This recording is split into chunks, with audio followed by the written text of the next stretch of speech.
జై Sriram. Hi, hello అండి.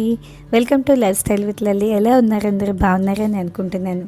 ఈరోజు స్పెషల్ డే, 100 సబ్స్క్రైబర్స్ పూర్తి చేసుకునే సందర్భంగా అందరికీ పేరు పైన చాలా చాలా ధన్యవాదాలు. నాకు మీ సపోర్ట్ ఎప్పుడూ ఇలాగే ఉండి 500, 1000, 10,000 సబ్స్క్రైబర్స్ వరకు తీసుకుని వెళ్ళాలని మనస్ఫూర్తిగా కోరుకుంటున్నానండి. ఇలాంటి ఈ స్పెషల్ డే రోజు నేను మీకు comfort food and favourite food, delicious food అయిన సౌత్ ఇండియన్ లంచ్ మెనూ ఎలా చేయాలో చూపిస్తున్నాను రండి. ఈరోజు ముందుగా మనం మొక్కజొన్న పత్తులతోని సాంబార్ ఎలా చేయాలో నేను మీకు చూపిస్తాను. ముందుగా ఏంటంటే జొన్నపత్తుల్ని 2 పత్తుల్ని తీసుకున్నాను. 4 ముక్కలుగా కట్ చేసుకోవాలి. దాంతోపాటు ఆనపకాయ ముక్కల్ని కొంచెం తీసుకున్నాను. ములంకాయలు కూడా తీసుకోవాలి. మన కందిపప్పుని ముందుగానే నానబెట్టుకొని ఉంచుకున్నాను. ఆ తర్వాత ఒక పెద్ద గిన్నెలోని నీళ్లు పోసుకొని మనం కట్ చేసి పెట్టుకున్న ఈ జొన్నపత్తుల్ని అందులో వేసుకోవాలి. ఆ తర్వాత కట్ చేసి పెట్టుకున్న 2 పచ్చిమిరపకాయలు కూడా వేసుకుని స్టవ్ మీద పెట్టుకోవాలి. ఆ తర్వాత మనం నానబెట్టి ఉంచుకున్న కందిపప్పుని, దాంతోపాటు ఆనపకాయ ముక్కల్ని కూడా మన కుక్కర్లో పెట్టి మనం ఉడికించుకోవాలి. కొంచెం నీళ్ళు పోసుకొని ఉడికించుకోవాలి. దాన్ని ఒక పక్కన పెట్టేస్తున్నాను. నానబెట్టుకున్నాం కాబట్టి ఒక 3 విజిల్స్ వస్తే ఆపేయచ్చండి. మనం గిన్నెలో జొన్నపత్తులు వేసుకొని పెట్టుకున్నాం కదా, అందులోనే మనం ములంకాడ ముక్కలు, కొంచెం చిటికెడు పసుపు వేసుకుని ఒకసారి కలుపుకోవాలి. అది కొంచెం జొన్నపత్తులు ఉడకాలండి. దాన్ని పక్కన పెట్టి అది ఉడికించుకుంటున్నాను. అలాగే మన సాంబార్ కోసం మనం చింతపండు కూడా నానబెట్టుకుని ఉంచుకోవాలి. నీళ్లు పోసుకుని చింతపండు నానబెట్టేసుకున్నాను. ఆ తర్వాత ఇంకొక పక్కన మనం రైస్ కూడా పెట్టేసుకుంటే మనకి లంచ్లోకి రైస్ కూడా రెడీ అవుతుంది. నేను ఒక కప్పు రైస్కి 2 కప్పుల నీళ్లు పోసుకుని 1.5 కప్పు రైస్ తీసుకున్నానండి. 3 గ్లాసులు నీళ్ళు పోసుకుని నేను కుక్కర్లో పెట్టేసుకుని స్టవ్ మీద పెట్టేసుకున్నా. ఒక పక్క నుంచి రైస్ కూడా ఉడుకుతూ ఉంటుంది. 3 విజిల్స్ వస్తే సరిపోతుందండి. కుక్కర్ ఆఫ్ చేసుకోవచ్చు. ఇప్పుడు మనం బెండకాయ కూర ఎలా చేయాలో నేను మీకు చూపిస్తాను. బెండకాయని ముందుగా మనం 3 ముక్కలు కట్ చేసుకోవాలండి. చూస్తున్నారు కదా ఎలా కట్ చేస్తున్నానో. కరెక్ట్గా 3 ముక్కలు అయ్యే విధంగా అన్ని బెండకాయల్ని మనం కట్ చేసుకుని పెట్టుకోవాలి. ఆ తర్వాత స్టవ్ మీద మూకుడు పెట్టుకొని కొంచెం నూనె వేసుకొని దాంట్లో మనం కట్ చేసి పెట్టుకున్న బెండకాయలు కూడా వేసేసుకోవాలి. వేసుకుని ఒకసారి కలుపుకోవాలి.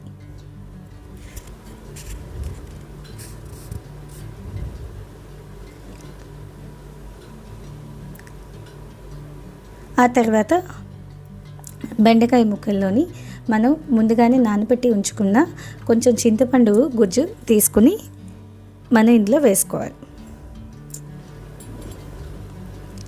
చూసారు కదా, దాన్ని బాగా మనం కలుపుకొని ఆ గుజ్జు చింతపండుని పక్కకు తీసేసి ఆ రసాన్ని మనం ఇందులో వేసుకోవాలి. మరీ ఎక్కువగా కాదు, కొంచెం వేసుకుంటే సరిపోతుంది. మళ్ళీ ఒకసారి మనం పైనుంచి కింద నుంచి కలుపుకోవాలి. ఆ తర్వాత ఒక చిటికెడు పసుపు కూడా ఇందులో వేసుకోవాలండి. పసుపు వేస్తే ఏంటంటే మనకి అంటుకోకుండా జిగురుగా ఉండదు. కొంచెం దానికి కూరకి సరిపడేంత ఉప్పు కూడా వేసేసుకున్నాను ముందేను. మళ్ళీ ఒకసారి కలుపుకోవాలి.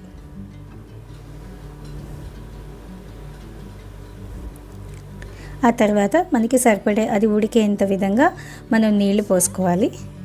మీకు ఏమీ అనుమానం లేదండి, నీళ్ళు పోస్తే జిగురుగా అయిపోతుంది అని అనుకుంటారు. కానీ అలా ఏమీ అవ్వదు. ముక్కలన్నీ జిగురుగా లేకుండా అంటుకోకుండా విడివిడిగా వస్తాయి. దీంట్లో స్పెషల్ ఏంటంటే ఈ కూరలోని మనం ఒక చిన్న ముక్క, 2 ముక్కలు బెల్లం కూడా వేసుకోవాలి. దాన్ని మనం మీడియంలో పెట్టేసుకుని ఉడికించుకోవాలి. కొంచెం ఉడికిన తర్వాత మూత తీసుకుని చూసుకుని మళ్ళీ ఇంకొకసారి కలుపుకోవాలి.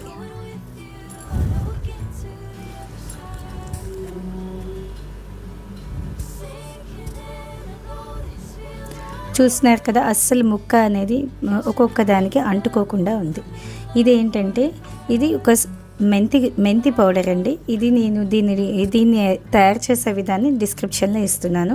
ఇది మనకి కూరల్లో వేసుకోవచ్చు, సాంబార్లో వేసుకోవచ్చు, పప్పులో వేసుకోవచ్చు. ఒక పొడి చేసుకుంటే అన్ని దాంట్లోని మనం యూస్ చేసుకోవచ్చు. చాలా చాలా కమ్మగా ఉంటుంది ఈ పొడి. దాన్ని ఎలా చేయాలో నేను డిస్క్రిప్షన్లో ఇచ్చాను, మీరు ఒకసారి చూసుకోండి. ఆ తర్వాత ఈ పొడి మనం 3 స్పూన్ల పొడి వేసుకున్న తర్వాత, మెంతి పొడి వేసుకున్న తర్వాత దాంట్లో మనం శనగపప్పు, మినపప్పు పోపు పెట్టుకుని కూరలో వేసేసుకోవాలి. వేసుకొని బాగా మిక్స్ చేసే విధంగా కలిపేసుకోకుండా జెంటిల్గా కలపాలండి. ఇప్పుడు బెండకాయ మెంతి వేపుడు రెడీ అయిపోయింది. చూసారు కదా, నిజంగా చాలా చాలా బాగుంటుందండి. మీరు కూడా ఒకసారి దీన్ని ట్రై చేయండి. ఇప్పుడు మనకి ఒక పక్క నుంచి జొన్న పొత్తులు కూడా బాగా ఉడికిపోయాయి. చూసారు కదా,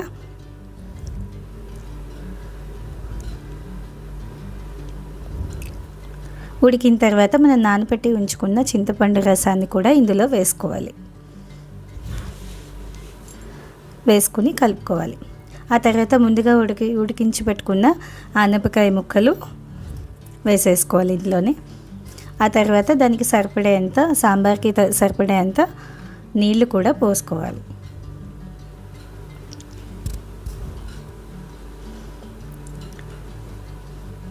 దాంట్లో సరిపడేంత ఉప్పు కూడా వేసుకుని కలుపుకోవాలి. అసలు మొక్కజొన్న పొత్తులతో సాంబార్ ఉంటుందండి, ఎంత బాగుంటుందో అంటే మనం ఆ జొన్న పొత్తును కూడా తింటూ ఉంటే ఆహా, నిజంగా ఆ గింజకి ఆ సాంబారు అసలు ఆ రుచి మర్చిపోలేము. మీరు కూడా ఒకసారి ట్రై చేయండి, చాలా చాలా బాగుంటుంది. తర్వాత కరివేపాకు వేసుకోవాలి. ముందుగా ఉడికించి పెట్టుకున్న కందిపప్పుని ఇందులో వేసుకోవాలి. మామూలుగా మన రెగ్యులర్ సాంబార్ అయితే చేసేస్తాం కదా, ఒకసారి మీరు కూడా ట్రై చేయండి. జొన్న పొత్తులతో సాంబార్ చాలా బాగుంటుంది. అంతా పైనుంచి కింద నుంచి బాగా కలిపేసుకోవాలి. కలిపేసుకున్న తర్వాత మీకు ఇందాక చెప్పాను కదా, అదే మెంతి పౌడర్ ఇందులో మనం వేస్తున్నాం. ఇదే దీని స్పెషాలిటీ. చెప్పాను కదా, ఒక పొడిని మనం రకరకాల కూరల్లోని, సాంబార్లోని, పప్పుల్లోని అన్నిట్లో కూడా వేసుకోవచ్చు.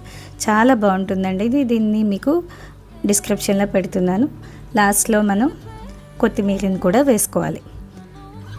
ఎంతో రుచికరమైన జొన్న పొత్తుల సాంబార్ కూడా ఒక పక్క నుంచి రెడీ అయిపోయింది. దీంట్లో మనం ఇప్పుడు పోపు పెట్టేసుకోవడమే. చిన్న ముక్క మనం బెల్లం ముక్క వేసుకుంటే ఒక మంచి కమ్మదనం వస్తుందండి. మరి పెద్దది వేసేకంటే చిన్న ముక్క వేస్తే బాగుంటుంది. చూసారా, జొన్న పొత్తు కూడా చాలా బాగా ఉడికింది. దీంట్లో మనం నూనెలోని ఆవాలు, ఎండుమిరపకాయ, ఇంగువ వేసి పోపు పెట్టుకుని ఇందులో వేసేయాలి. టేస్టీగా జొన్న పొత్తులు కూడా సాంబార్ కూడా రెడీ అయిందండి. ఇప్పుడు మనం అప్పడాలు ఎలా వేసుకుందాం. కాకపోతే ఈ అప్పడాలు స్పెషాలిటీ నేను చెప్తానండి. ఇది ఉత్తరాంధ్ర స్పెషల్ అప్పడాలు. శ్రీకాకుళం చీపురుపల్లి నుంచి మేము తెచ్చుకున్నామండి. చాలా చాలా బాగుంటాయి. ఈసారి ఎప్పుడైనా మీరు అటువైపు వెళ్తే తప్పించుకోండి, మంచి టేస్ట్ ఉంటాయి. మనకి ఇటువైపు ఎక్కడ దొరకవు ఇవి. చాలా రుచికరమైన అప్పడాలు. ఎంత బాగుంటాయంటే మనం ఉత్తిగా కూడా తినేయచ్చు, సాంబార్లోనే కాకుండా. శ్రీకాకుళం చీపురుపల్లి అప్పడాలంటే చాలా ఫేమస్ అండి. చూసారు కదా ఎంత బాగున్నాయో. వేచేసుకున్న అప్పడాన్ని పక్కన పెట్టేసుకున్నాం. ఇప్పుడు మనం సేమియా పాయసం ఎలా చేయాలో చూపిస్తాను. కాకపోతే ఇది రెగ్యులర్గా చేసిన విధంగా కాకుండా నేను దీంట్లోని షుగర్ లేకుండా మిల్క్ మేడ్ వేసి చేస్తున్నానండి. ముందుగా మనం సేమియాను, ఒక కప్పు సేమియాను తీసుకుని ఉడికిన నీళ్ళలో వేసుకుని కొంచెం ఉడికించుకోవాలి. కొంచెం సేపు ఉడికిన తర్వాత దాంట్లో ఒక గ్లాసు పాలు వేసుకోవాలి. పాలు వేసుకుని మరి కొంచెం సేపు ఉడికించుకోవాలి.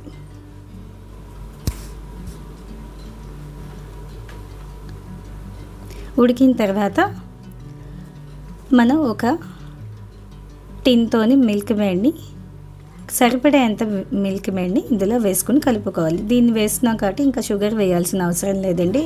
ఇదే మంచి టేస్ట్ వస్తుంది.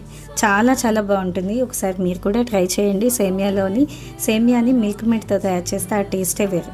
తర్వాత యాలకుల పొడి కూడా వేసుకోవాలి. చూసారు కదా ఎంత బాగుందో, చూస్తుంటే నిజంగా తినేయాలనిపిస్తుంది. మన మెనూ రెడీ అయిపోయిందండి. South Indian delicious special lunch menu ready. మొక్కజొన్న పొత్తుల సాంబార్, బెండకాయ మెంతి వేపుడు, శ్రీకాకుళం చీపురుపల్లి స్పెషల్ అప్పడాలు, చల్లటి పెరుగు, వేడివేడి అన్నం. ఆహా, నిజంగా ఆ తింటూ ఉంటే ఆ ఆనందమే వేరు. మీరు కూడా తప్పకుండా ట్రై చేయండి. నచ్చిందా మరి? నచ్చితే ఇలానే మీ సపోర్ట్ కంటిన్యూ చేసి నా ఛానల్ని ముందుకు తీసుకెళ్లాలని మనస్ఫూర్తిగా కోరుకుంటున్నాను. Thank you so much. Bye bye. Take care. Keep smiling. మీ లైఫ్ స్టైల్ విత్ లల్లీ.